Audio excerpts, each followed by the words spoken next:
দেখি কোপায় ফেলতেছে, হায়া আলা জালা।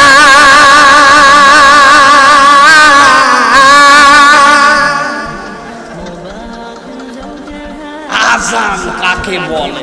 কুষ্টিয়া গেছি কয়দিন আগে, সারা জীবন আমি এই গল্প করি।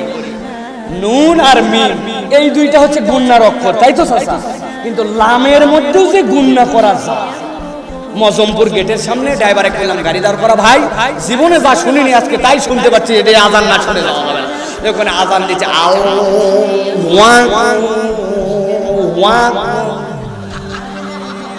আরে সে আমি বললাম এই আজানের তো হাইয়া আলাস সালাহ না শুনে গেলে হবে না।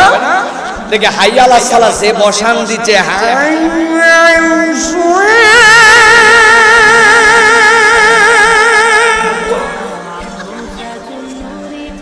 আমি যদি আপনাদের কাছে এই নওগাঁর আজান দিই, এই সন্ধ্যা থেকে ফজর পর্যন্ত ওঠা লাগবে না, আপনাদের আজানই খালি শোনা লাগবে।